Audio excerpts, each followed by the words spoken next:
Hello नमस्कार दोस्तों, कैसे हैं आप लोग। आशा करते हैं अच्छे होंगे। दोस्तों आज 26 जनवरी गणतंत्र दिवस है। आप सबको गणतंत्र दिवस की हार्दिक शुभकामनाएं। दोस्तों आज हम 26 जनवरी से संबंधित जितने भी प्रश्न हैं आज हम लेकर आए हैं और यह हर एग्ज़ाम के लिए बहुत इंपॉर्टेंट है दोस्तों। तो चलिए देखते हैं दोस्तों 26 जनवरी क्यों मनाया जाता है। तो इस दिन हमारा संविधान लागू हुआ था, ठीक है दोस्तों। और इस संविधान की शपथ लेकर देश की अदालतें फैसला लेती हैं, ठीक है। नेक्स्ट देखते हैं संविधान दिवस का अर्थ क्या है। तो संविधान दिवस का अर्थ है कि उस निर्णायक क्षण का प्रतीक है जब भारत का संविधान 1950 में प्रभावी हुआ था या लागू हुआ था और अब औपचारिक रूप से एक संप्रभु समाजवादी धर्मनिरपेक्ष और लोकतांत्रिक गणराज्य बन गया। आगे क्वेश्चन देखते हैं, गणतंत्र दिवस पर झंडा कौन फहराता है। तो सैन्य या नागरिक सम्मान गार्ड झंडा फहराता है, ठीक है दोस्तों। आगे देखते हैं गणतंत्र दिवस के संस्थापक कौन है दोस्तों। राजेंद्र प्रसाद जी, जो कि भारत के प्रथम राष्ट्रपति रहे हैं। भारत को गणतंत्र क्यों कहा जाता है। तो क्योंकि भारत की जनता राज्य सरकार के प्रमुख का चुनाव करती है, इसलिए भारत को गणतंत्र कहा जाता है। नेक्स्ट है पहली बार गणतंत्र दिवस कब मनाया गया दोस्तों। 26 जनवरी 1950 को पहली बार गणतंत्र दिवस मनाया गया। नेक्स्ट क्वेश्चन देखते हैं, गणतंत्र दिवस 2024 की थीम क्या है। विकसित भारत। दोस्तों 2024 की परेड का विषय, इसमें विषय या थीम समझ लीजिए कि विकसित भारत और भारत के लोकतंत्र की जननी है, ठीक है दोस्तों। नेक्स्ट देखते हैं 75वां गणतंत्र दिवस कौन सा है। तो इस साल 26 जनवरी 2024 को 75वां गणतंत्र दिवस मनाया जाएगा दोस्तों। इस वर्ष 26 जनवरी का 75वां गणतंत्र दिवस मनाया जाएगा, ठीक है। नेक्स्ट देखते हैं गणतंत्र दिवस का अर्थ क्या है। इसका अर्थ है एक राजनीतिक प्रणाली होती है जिसमें एक शासकीय शक्ति जनता के हाथों में होती है, ठीक है दोस्तों। और इसमें देश की सरकार जनता के चुनाव द्वारा चुनी जाती है, जनता के प्रति जिम्मेदारियों को निभाना होता है, ठीक है दोस्तों। आगे देखते हैं गणतंत्र किसे कहते हैं। एक ऐसा गणराज्य है जिसमें राजनीतिक शक्ति जनता के पास उसके प्रतिनिधियों के माध्यम से होती है, ठीक है दोस्तों। इसमें कोई वंश के हिसाब से नहीं चलता है, इसमें जनता द्वारा चुनी जाती है, ठीक है। इसे गणतंत्र कहते हैं। नेक्स्ट क्वेश्चन देखते हैं 26 जनवरी 2024 को मुख्य अतिथि के रूप में कौन है। तो बता दो कि फ्रांस के राष्ट्रपति इमैनुअल मैक्रान जो है इस बार 26 जनवरी 2024 के मुख्य अतिथि के रूप में है, ठीक है दोस्तों। देखते हैं गणतंत्र दिवस 1950 है या 1952। 26 जनवरी 1950 को संविधान लागू हुआ था। इसी दिन पूरे देश में गणतंत्र दिवस के रूप में मनाया जाता है, ठीक है दोस्तों। 26 जनवरी 1950 को, ठीक है। हमारा देश का संविधान कब लागू हुआ था। तो 26 जनवरी 1950 को देश का संविधान लागू हुआ था, ठीक है दोस्तों। नेक्स्ट क्वेश्चन देखते हैं गणतंत्र दिवस का इतिहास क्या है। तो देखते हैं स्वतंत्र भारत के पहले राष्ट्रपति कौन थे दोस्तों। डॉक्टर राजेंद्र प्रसाद। इनके द्वारा 26 जनवरी 1950 को राष्ट्रीय ध्वज फहराए जाने के बाद भारत में गणतंत्र दिवस को राष्ट्रीय अवकाश के रूप में घोषित कर दिया गया, ठीक है। गणतंत्र दिवस कितने बजे है। तो आपको बता दूं कि इसमें कोई समय निर्धारित नहीं है, ठीक है दोस्तों। लेकिन गणतंत्र दिवस के परेड का समय सुबह 10:30 बजे से शुरू होगी, जो विजय चौक से कर्तव्य पथ तक जाएगी, ठीक है दोस्तों। नेक्स्ट है झंडा फहराने को हिंदी में क्या बोलते हैं। इसे कहते हैं ध्वजारोहण। झंडा फहराने का नियम क्या है। ध्वज फहराने वाली जगह को उचित स्थान दिया जाए और उसको ऐसे जगह फहराया जाए जहां से सभी को दिखाई दे, ठीक है दोस्तों। झंडा फहराने के बाद कब उतारना चाहिए, ठीक है।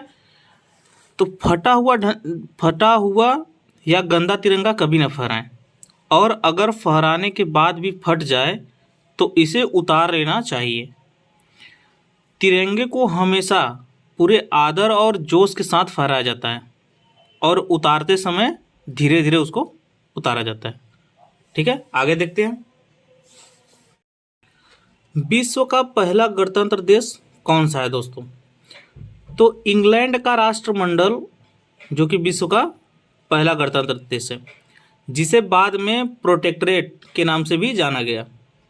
और इसकी स्थापना कब हुई थी? 19 मई 1949 को राजा चार्ल्स प्रथम की फांसी के बाद इसकी स्थापना की गई।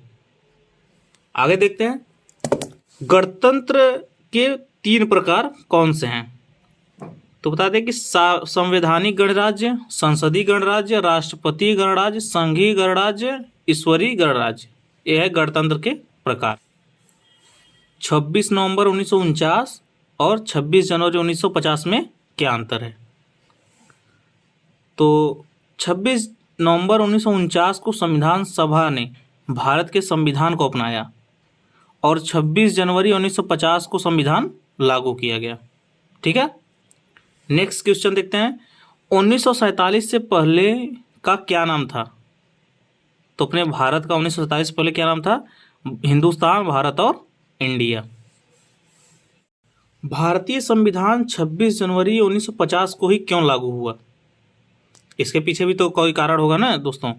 तो देखते हैं, 26 जनवरी 1930 को देश भर में जगह जगह सभाएं आयोजित की गई और लोगों ने स्वतंत्रता प्राप्ति की शपथ ली। यही कारण है कि 26 जनवरी को ही गणतंत्र दिवस मनाया जाता है।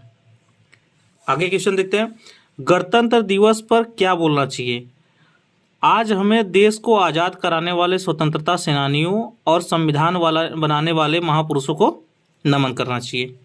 नेक्स्ट है झंडा का दूसरा नाम क्या है? तिरंगा। झंडा कितने बजे फहराया जाना चाहिए? सूर्योदय से लेकर सूर्यास्त तक पूरे दिन। ठीक है, और सूर्यास्त के बाद झंडा को उतार लिया जाता है। ध्वजारोहण व झंडा फहराने में क्या अंतर है? दोस्तों यह कई एग्जाम में पूछ लिए जाते हैं कि ध्वजारोहण और झंडा फहराने में क्या अंतर है। तो जानते हैं, ध्वज को ऊपर की तरफ खींचकर फहराया जाता है, इसको ध्वजारोहण कहते हैं।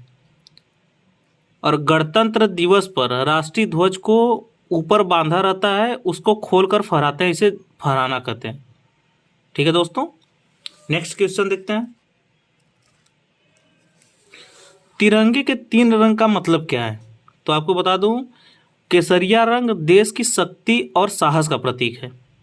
सफेद रंग सफेद पट्टी चक्र के साथ शांति और सत्य का प्रतीक है। और हरा रंग उर्वरता, वृद्धि और भूमि की पवित्रता का प्रतीक है। ठीक है दोस्तों, गणतंत्र का सही अर्थ क्या है? गणतंत्र का सही अर्थ है सरकार का वह रूप जिसमें राज्य पर नागरिक निकाय के प्रतिनिधियों द्वारा शासन किया जाए। इसमें नागरिक की महत्ता होती है दोस्तों, इसमें कोई वंशानुगत क्रम नहीं होता है। आगे है, दुनिया का सबसे बड़ा गणतंत्र देश कौन सा है? तो दुनिया का सबसे बड़ा गणतंत्र देश कौन दोस्तों? अपना भारत। आगे देखते हैं, कौन सा देश गणतंत्र नहीं है? Norway, Sweden, Denmark, Netherlands, Belgium, Luxembourg, Spain, Canada, Australia, New Zealand और जापान। यह गणतंत्र देश नहीं है दोस्तों, इसमें संवैधानिक राजतंत्र है। ठीक है दोस्तों, अगला क्वेश्चन है, पहली बार गणतंत्र दिवस कब मना? तो पहली बार गणतंत्र दिवस कब मना? 26 जनवरी 1950 को। आगे क्वेश्चन देखते हैं, भारत को गणतंत्र देश क्यों कहा जाता है? इसमें एक लोकतांत्रिक सरकार है और राष्ट्रपति एक निश्चित अवधि के लिए ही चुने जाते हैं। इसमें ये नहीं कि दोस्तों जब तक जिंदा रहे एक ही व्यक्ति चुना जाए, तो उसे राजशाही कहेंगे। ठीक है, नेक्स्ट है, तो ये आपको बता दूं, अक्सर पूछते हैं कि संविधान कौन लिखे हैं, कौन नहीं लिखे हैं, संविधान को कौन बनाया है, संविधान को कौन बनाया है। ये अक्सर दोस्तों कॉमन बहुत क्वेश्चन, ये बहुत लोग डिस्कस करते रहते हैं। आपको बता दूं कि संविधान प्रेम बिहारी नारायण रायजादा ने भारतीय संविधान को हस्तलिखित किया था। हाथों से टाइप जैसे करना होता है दोस्तों, कि कोई अगर मैं आपको लिस्ट दे दूँ, एक PDF दे दूँ, आप उसको टाइप कर दीजिए तो वो हस्तलिखित किए थे कौन? प्रेम बिहारी नारायण रायजादा ने। लेकिन दोस्तों डॉक्टर भीमराव अम्बेडकर जी मसौदा समिति के अध्यक्ष थे। इन्होंने दस्तावेज लिखा और इसमें जो भागों, अनुसूची और लेखों को खुद तैयार किए। ये तैयार किए, लिखें और इनको सौंप दिए कि आप टाइप कर दीजिए, लिख दीजिए। और इनको बाबा साहेब भीमराव अम्बेडकर को प्रारूप समिति का अध्यक्ष भी हैं। ठीक है दोस्तों, तो आपको कंफर्म हो गया होगा, ठीक है दोस्तों, कि लिखे कौन है। और आगे देखते हैं, भारत के 7 नाम कौन से हैं? तो आपको बता दोस्तों कि भारतवर्ष, जम्बूद्वीप, भारतखंड, आर्यावर्त, हिंदुस्तान, हिंद और इंडिया, ये भारत के 7 नाम हैं। विश्व का सबसे बड़ा गणतंत्र देश कौन सा है? तो बता दूं कि भारत का संविधान दुनिया का सबसे बड़ा लिखित संविधान है। आगे देखते हैं, भारत गणराज्य का अर्थ क्या है? तो आपको मैं बता चुका हूं कि राज्य का मुखिया वंशानुगत नहीं होगा। कहने का मतलब दोस्तों कि जैसे एक व्यक्ति हो गया, एक राजा हो गया, तो वो राजा का बेटा ही फिर राजा होगा, ये वंशानुगत हो गया। तो ऐसा ये राजशाही में चलता है दोस्तों। तो जब गणराज्य है तो इसमें जनता द्वारा प्रतिनिधित्व चुने जाते हैं। ठीक है दोस्तों, नेक्स्ट है, अशोक चक्र का क्या अर्थ है? मनुष्य के गुणों को प्रदर्शित करने के साथ साथ चहुमुखी विकास, प्रगति, निरंतरता और कर्तव्य का संदेश देती है। क्या? जो अशोक चक्र का अर्थ है। तिरंगे के बीच में जो 24 तीलियां ही क्यों होती है दोस्तों? तो बता दूं कि अशोक चक्र में मौजूद 24 तीलियों के 24 गुणों को दर्शाती है। इस प्रकार हम आज 26 जनवरी से जितने भी रिलेटेड क्वेश्चन थे दोस्तों उसको हम जाने हैं। आप चैनल पहली बार आए, सब्सक्राइब करें, लाइक करें और दोस्तों के साथ शेयर करना ना भूलें। जय हिंद।